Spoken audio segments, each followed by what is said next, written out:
Hello, beautiful people. Welcome to On the Bright Line podcast, Tales from Recovering Food Addicts from the perspective of a physician, a therapist, and an off-the-wall storyteller. We are not affiliated or endorsed by Brightline Eating, and all content presented in this podcast represents our personal opinions and does not represent medical, nutritional, or psychological professional advice.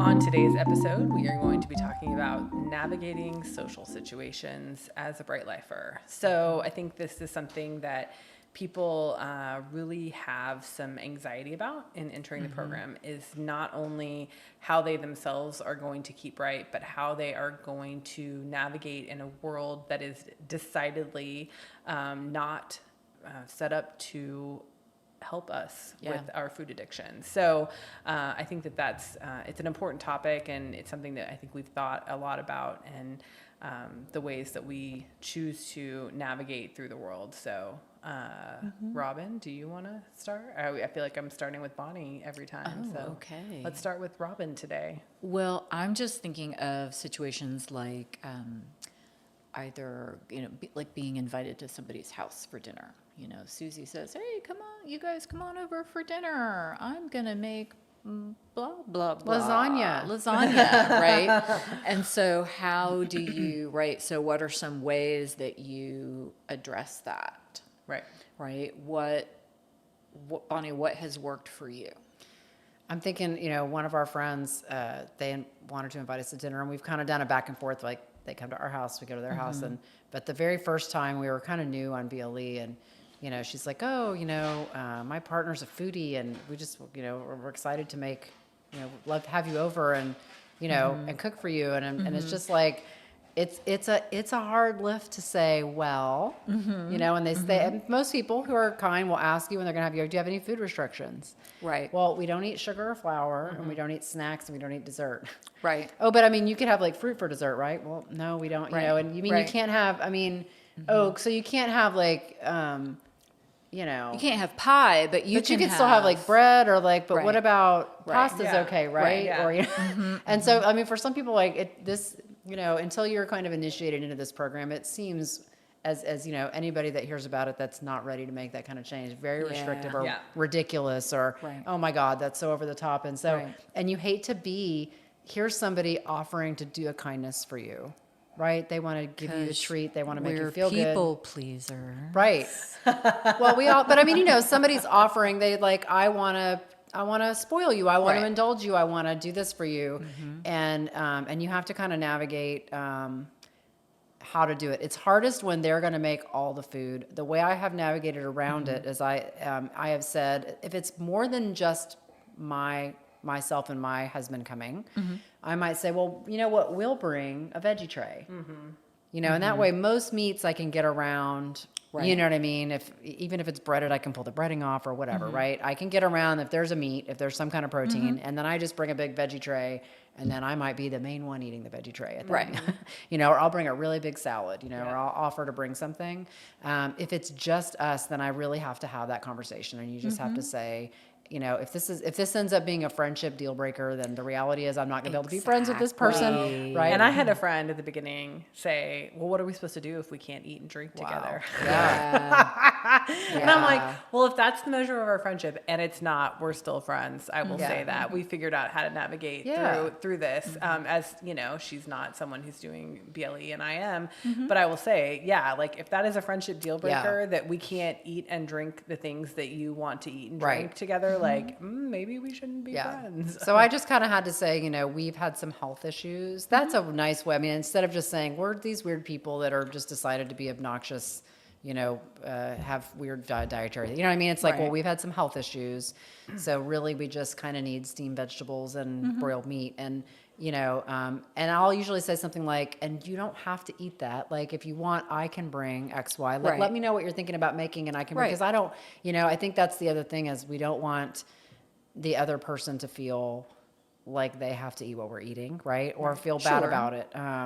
But that's usually how I've kind of gotten around it. Can I bring whatever. And I think the snacking before the meal has been the hardest thing if I'm in a social situation where there are hors d'oeuvres, there are just things out. I mean, I've talked before that snacking is definitely was my problem. Yeah. And way more than like a sweets. Like I can easily go, yeah, I'm not having the dessert, but man, the whole, you know, especially if it's something I can kind of have, right? It is veggies, veggie sticks and meat, right? Those are all BLE compliant things, but like I really only need to get X amount, Right. but I am at risk for just doing the nibble train on, you know, BLE compliant things. The nibble train.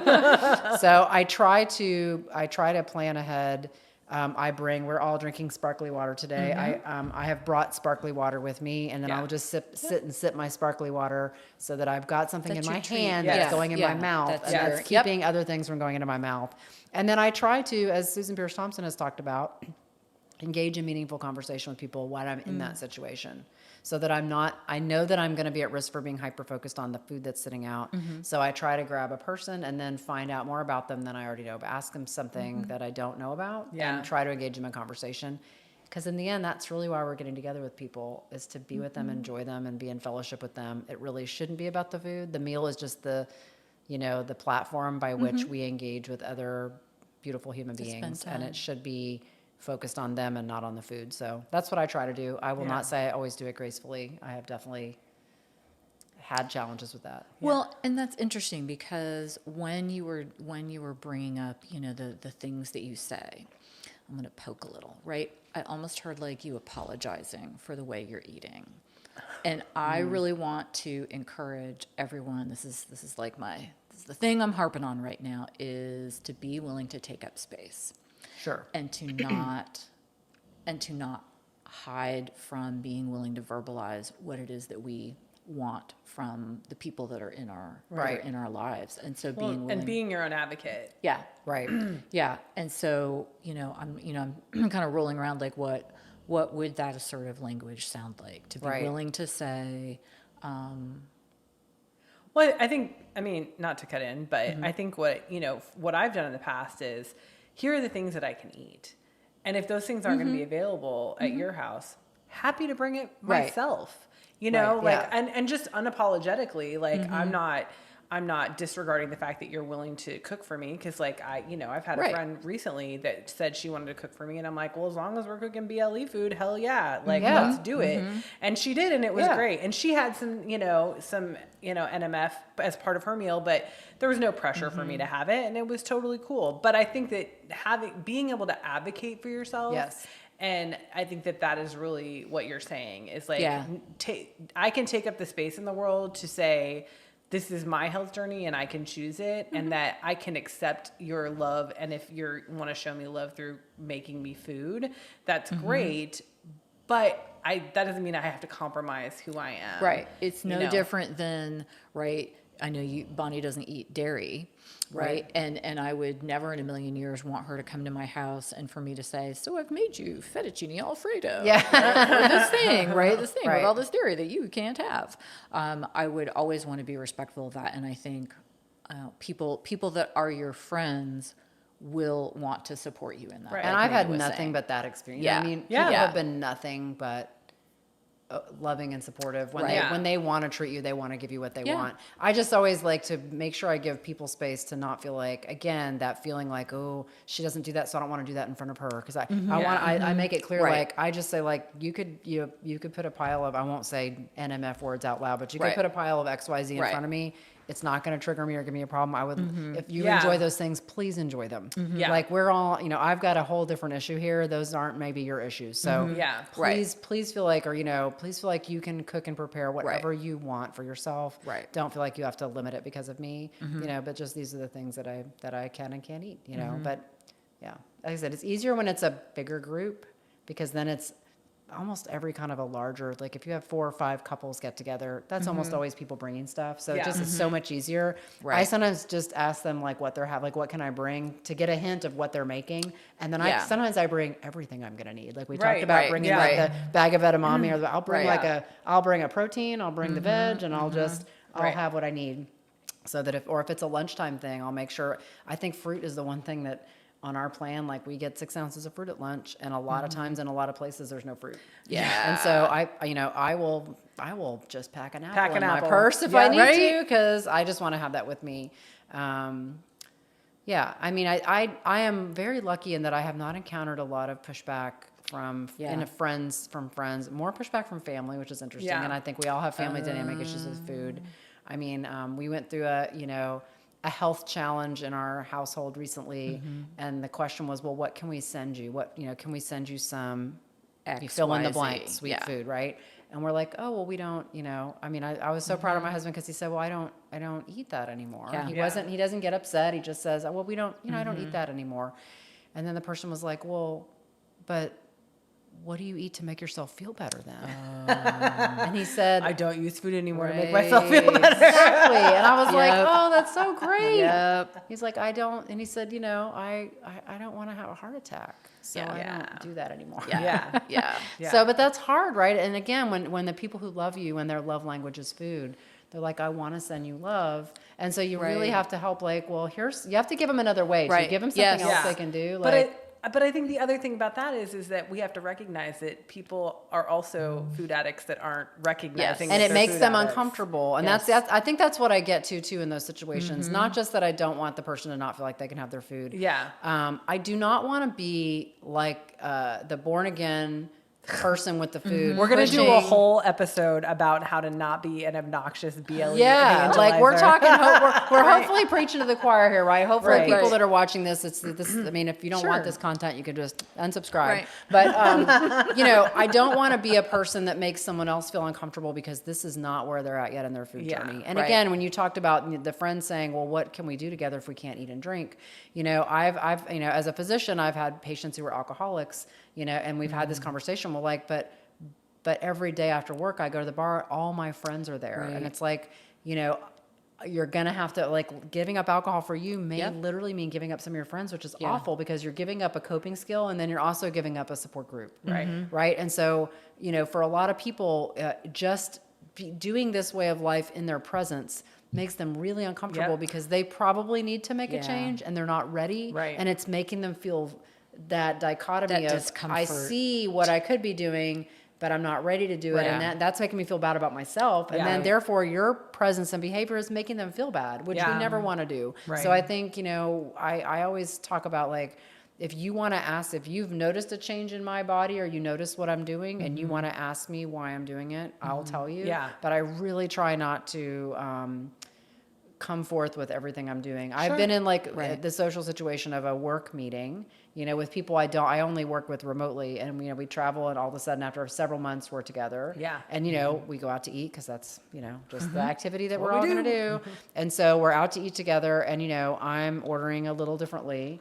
And they're like, oh, well, don't you can have a cocktail, Well, no, thank you. And I don't do that anymore. You always used to, like, I don't do that anymore. Yeah. And then, well, why? And then, I just really try to not go into a long diatribe. Well, Yeah. I follow a little healthier plan now. Yeah. That's what I tried to say. And I just try not to, That's a great Well- way to phrase it. Yeah. And I was going to segue, like, in the work, because I have a good work story about my first, like, in-person. We do these retreats quarterly with my team where we will all get together, and I have a team that's all over the state. So, we just all gather, we try and gather like once a quarter, 3 times a year, whatever it ends up being. And I remember having the discussion with my leadership, like, very specifically about, like, the food. And I was like, okay, like, what is the food going to be? I just need to know what the food's going to be so I can plan for myself, because I'm not, and this was Right. like, this was a couple months in to BLE. And I was like, I need to be able to plan for myself. And he's like, oh, I got you. And I was like, okay, well, tell me what that means. Like, what does that look Right. like? And then when I finally, like, the day before or whatever, got the menu, I was like, yeah, nothing. I can eat nothing. Literally, I could eat nothing that they were Wow. eating. So I ended up bringing my food. And so on the second day of the retreat, we had run a little late in a meeting, and we were in an all-staff meeting, and they were popping popcorn. Sorry if that's triggering to anybody, but in the meeting, and we hadn't eaten lunch yet, and I was about ready to lose my marbles. Like, I'm literally going to lose my mind because I'm hungry, and that's like a trigger food for me, like Yep. the smell, all that stuff. So long story short, like I literally like jetted out of the room and went back to my desk and ate and like watched our all staff meeting virtually from my desk, which was like literally across the office. Good for But you. I know, but Yeah. at that point, like I just knew, like I was like, I'm gonna break if I don't do something. But I think that's one of the things is like I was trying to advocate for myself. I made the decision that like I was just gonna bring my own food because I knew the food that they were providing was not gonna be the food that I was gonna be able to. I couldn't even make it work, and so. I think that's a big thing, like planning. We talked about this in a previous episode when it came to food prep and that sort of thing, is just really planning, making a plan, sticking to that plan is going to be helpful in these social situations. Yeah. But just, advocating for yourself, being willing to take up the space. But yeah, I mean, not being obnoxious about it and like preachy. And, I would never want to make anybody feel bad about the food choices they're making because I mean, good grief, it hasn't even been a year and I was there. Yeah. I mean, I remember us going on vacation together, the three of us, and me like adamantly digging my heels in about how I wasn't going to do BLE and watching Right. Bonnie make the Right. choices the whole way. I mean, she was making the good choices the whole way, and like it just when you're not ready for it, you're not ready for it. And until you're ready for it, like you're not going to do it. Yeah. And you can't shove this down anybody's throat. It's got to be a willing Yeah. choice that they come to. So. I think that, I don't know, what do you think, Robin? Is there anything else around social situations? I would also say that if someone else is uncomfortable with that, right, that their discomfort is theirs to sit with. It's not ours, again, to mitigate. And if that person is uncomfortable, they're uncomfortable. Yeah. Yeah. And I have worked to get as I've been on this now, I mean, more than 2 years, I have definitely altered my relationship with my social experiences away from food being the center of it. Yeah. Well, and I think that's Right. evident in our friend group because our Yep. friend group, the three of us, that used to be the main Yeah. Right. source of Where are we gonna entertainment. go eat? Yeah, Right. where are we going to eat? And Right. like we would do active things, and then it would be, but where are we going to Right. eat? Yeah, Like we right. have to plan Right. the food Yeah, after yeah, the absolutely. active. Like we just ran a Right. 5K, Right. but where are we going to So eat? where are we after? gonna eat and drink now? That's Yeah. right. Yeah. Yeah. So I think, it's so interesting again, coming from a life of just always eating out, that I just don't think about food in that way anymore. And I don't think about my social experiences that way anymore. Which is nice. And it gets easier and easier over time. Like Yeah. these some of these difficult conversations we're talking about, like the experience you had at the work retreat, it's especially hard when you're early in your program and Yeah. you're not automatic with your food and you're still having some of the dopamine hit from food and you're still getting over the addiction part, which after thankfully a few weeks really starts to taper off. For some of us, it's longer than a couple weeks. It was about 4 weeks for me. I think it was about 8 weeks for my husband. Yeah. Before, we got to the point where literally you could just look at, a pastry sitting out and not be triggered to, Right. crave it. Right. So once you get more solid in that, these things all get a little easier and you do start realizing this isn't about me. This is something about them. If I'm not being preachy, I'm just doing my thing and they're Yep. having a reaction. Yep. It's not about me. Or That's their pushing thing. back. They're Right. pushing Yeah. back because I'm making them uncomfortable about Yep. the fact that I won't eat the food. It's something about them and just give them some grace because they're Yep. struggling the way you were before you decided to get on this program too. And I really try to just like, oh, I totally get it. I know this seems weird. It's just what I do. And, Yeah. and then I just let it go. So,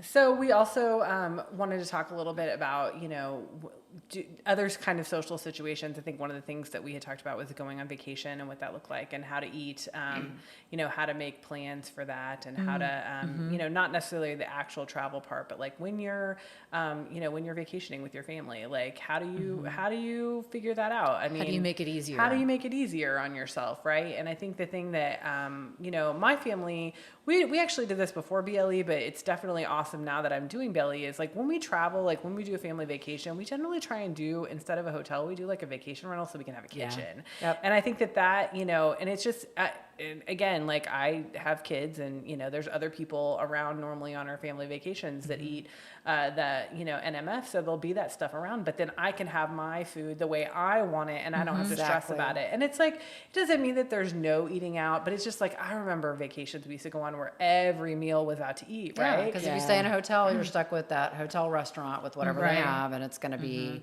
really low on the fresh fruits, Right. for breakfast, and lots of other things that aren't really on plan. Right. And lunch is going to be fried things. Right. Dinner's going to be fried. I mean, it's really hard. Yeah, we do that too. I have now kids and grandkids, and so if we travel with family, we get a rental where we can just cook. I think that's the way to go. With work, I have traveled where I'll since I have a couple options that my company will let me, as long as it's in a certain price range, right? I'll pick the one that has a kitchenette. Yeah. With a little refrigerator and a microwave. I can do my little, we'll get into meal, I guess we'll talk about recipes at a later time, but I do like a little oatmeal thing in the microwave that's super quick with fruit in it for breakfast. And so I just will hit a grocery store when I get to town, or I'll bring things frozen on the plane with me. Yeah. And then so I have them, and then I'll throw them in the fridge when I get to the hotel. And then because my day is going to go a lot better if I'm not, basically, because if I go to a restaurant in a hotel, I'm going to be probably not getting even my full food portion. Right. And so I'm not going to have a great day. I might have a tummy ache, and I might be hungry. Yeah. So I like to have what I have, so yeah. Yeah, I just think planning and preparation can't emphasize that enough. And I think the other thing is just obviously there's always going to be situations you have zero control over, and that's not what we're talking about here. What we're talking about are the situations that you're going into, whether those be social situations, whether they work situations, the work dinner out, whatever the case might be. Just talking about the eating out again, it's like, look at the menu before you go, make a plan, just, kind of have in your head how you're going to navigate those situations, no matter what they are. And I think the big takeaway is also, like Robin said, being willing to take up space and advocate for yourself, and not to be obnoxious, as Bonny said, and not to be preachy, but to just advocate for yourself and your health, and knowing that this is the lifestyle that you have chosen, and that there's a reason why you chose this lifestyle, and that you don't have to explain it, you don't have to apologize for it, and it's okay for you to say, this is what I need, and I'm going to make sure that I get what I need. So, and I think maybe one of the pieces would be to practice that language, right? To sit down with a piece of paper and pencil before you call Susie back about the dinner and say, what am I going to say to this person? Take as much of the emotion out of it, keep it short and simple, but be willing to practice what that language sounds like and that you're comfortable with, right? Because we can certainly hand you scripts, but it's got to be what you feel comfortable coming out of your mouth. Right. Yeah. So that is our episode on navigating social situations. Thank you so much for listening. We'll see you next time.